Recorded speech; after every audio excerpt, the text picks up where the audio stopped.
I hadn't watched a horror movie in almost 6 years. Not since 2019. Not since her. I remember the exact moment it started. It was early June, a Thursday night, past midnight. I was sitting alone in my apartment, scrolling aimlessly through streaming menus. The kind of mindless crawl you do when you're trying not to feel anything. That's when I saw it. Most anticipated horror movies of summer 2025. A curated playlist. Polished thumbnails. Studio logos I didn't recognize. And one trailer was already playing. It didn't ask me to click. It just started. It was called The Static Room. Minimalist. Grainy. It looked like found footage but sharper. Like it had been shot on expensive gear, then degraded on purpose. A hallway, maybe in a school or hospital. No music. Just the hum of fluorescent lights, flickering. There was something unsettling about it. The angel felt aware. Like whoever held the camera wasn't documenting. They were waiting. Then it happened. A voice in the background said my name. Not close. Faint. Maybe even accidental. But clear enough. Ellis. I paused the video. Rewound it. Played it again. There. Right before the frame cut to black. Ellis Harper. My full name. No joke, no jump scare. Just that quiet, precise whisper. Like the trailer had seen me or worse, remembered me. The rational part of my brain screamed coincidence. An ARG maybe. Some new viral marketing gimmick. AI overlays, predictive audio. But another part of me? The part I'd buried years ago? That part remembered the girl. The fire. The camera. And the promise I never kept. I turned off the TV but my phone lit up. Unknown number. No voicemail. Just a missed call. Then another. And another. I powered it off. Sat in the dark. My chest felt tight. Because I knew. This wasn't the beginning of a movie. It was the continuation of something I thought I'd escaped. And summer hadn't even started yet. The next morning the trailer was gone. I'm not talking about taking off the homepage. I mean gone. No trace. Not in the recently watched. Not in my history. Not even in the file system on the streaming app. I googled it. The Static Room trailer. Nothing. Just a few Reddit threads, dead links and deleted posts. One thread stood out though. The title said, "Trailer changed on second view. Anyone else?" I clicked. The post was just a time-stamped recap. Some user named FilmGrave93 claimed they saw a trailer with an abandoned church, a flickering chandelier, and a door that wouldn't open. But I saw a hallway. There wasn't a church. I scrolled down. Another reply. Mine had a girl staring at me from a closet. I could hear my old ringtone. Nokia 2006. Haven't used it in years. Another. Dude said my dad's name. He died in 2012. No one knows that name but me. That's when the weight hit me. It wasn't just me. The trailer changed. It adapted. I spent the rest of the day deep diving. The company that posted the playlist? Acedia Films. No website. No listed contact. Just a watermark on the bottom corner of the preview screen. And a Latin phrase I hadn't noticed before. Spectabis. Memoneris. Lutis. I copied it into Google Translate. You will watch. You will remember. You will pay. By 2 p.m. I was pacing. The apartment felt smaller. Shadows felt longer. I kept thinking about the hallway. The way it felt like someone was about to appear. And not just appear, confront me. I opened the box. I had told myself I'd never open it again. But there it was, buried in the back of my closet. A black box taped shut. Inside, a scorched Polaroid. A theater ticket stub. A piece of torn flannel. And the flyer. Midnight premiere, The Cinder House. One night only, May 17, 2019. That's where everything went wrong. Her name was Elise. She was 9. She was there with us that night in the back row. No one knew who she came with. When the fire broke out, people trampled the exits. I remember grabbing Mia's hand. I remember yelling to move. And I remember Elise looking right at me from the smoke. Calling my name. I didn't go back. The Static Room knew. Remembered her. I thought maybe I was being punished. But this wasn't punishment. It was documentation. The trailer wasn't just targeting me. It was recording me. Like it had access to guilt.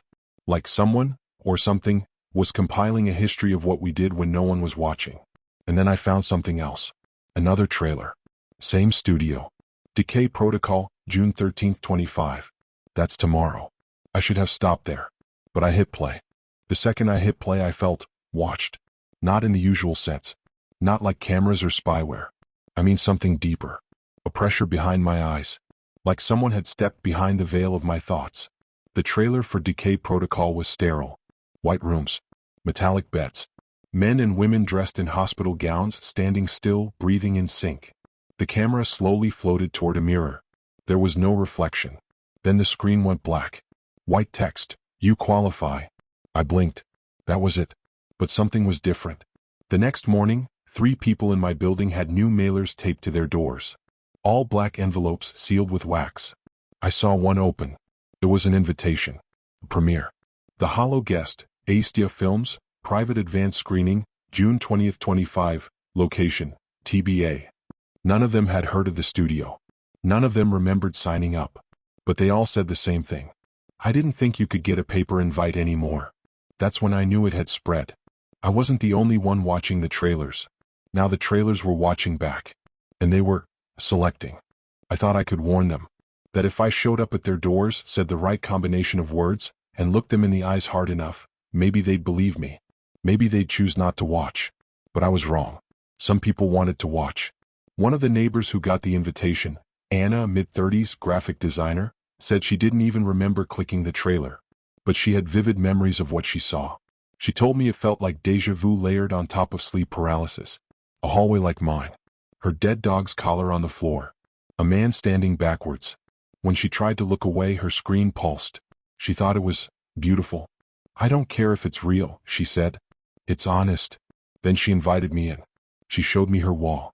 She had printed stills from the trailer. Dozens. Maybe hundreds. All perfectly framed. I just want to see how it ends. Another guy, Malik from 5B, was different. He had been trying to stop watching. He'd seen 3 trailers. He said he hadn't slept more than 2 hours in a week.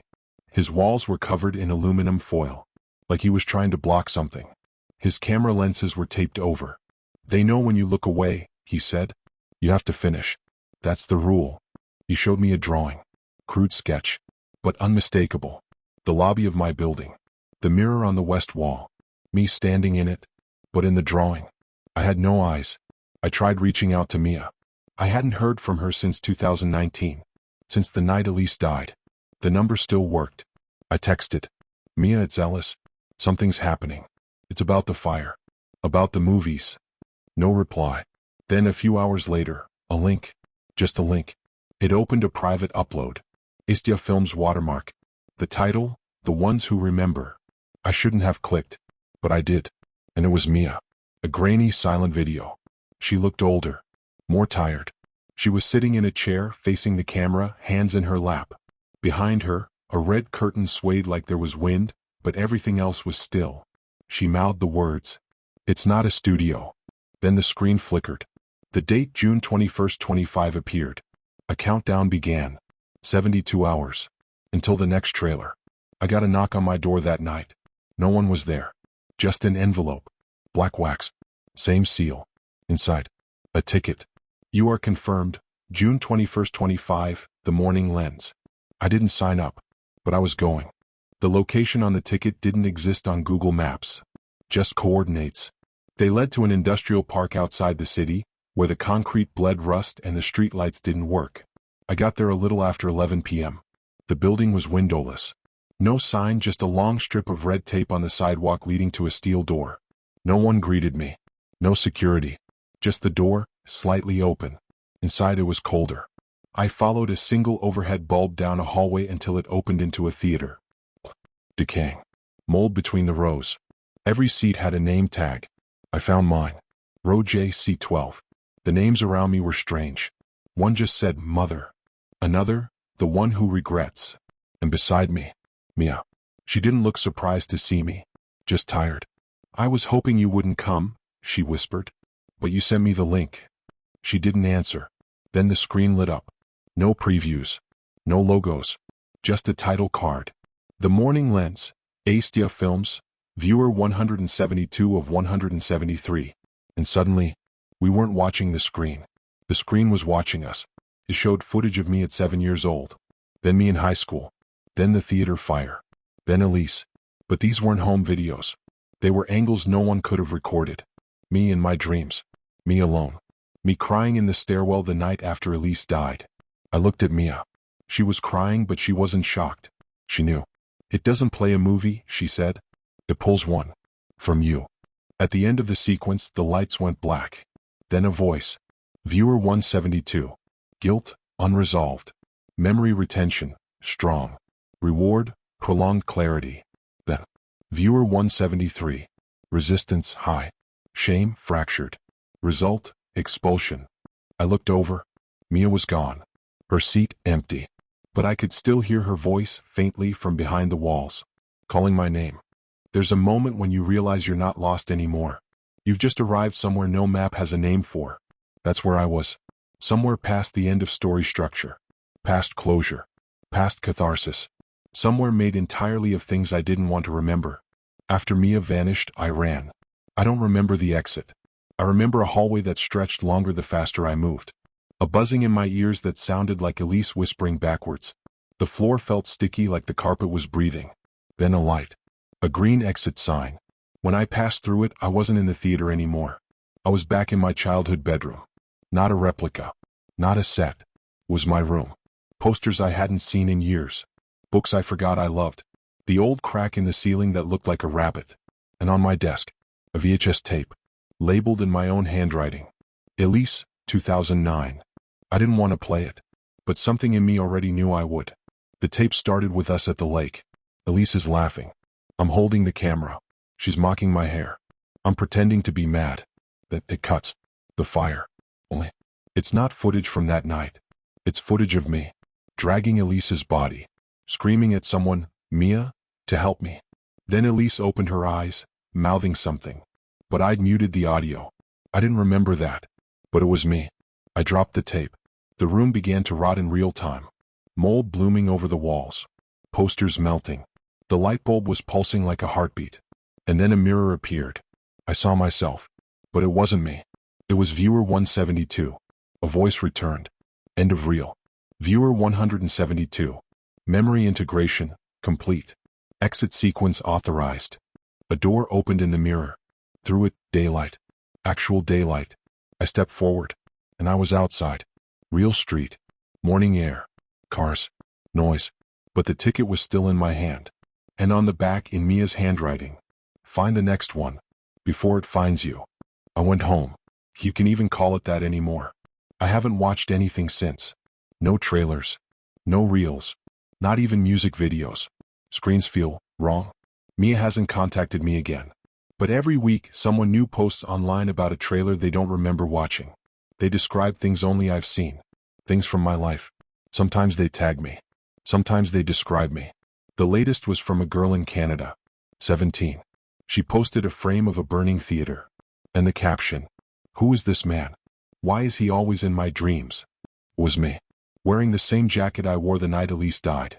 I think Acedia Films isn't a studio. It's not a company. It's a place. A memory engine. Built by something old and hungry.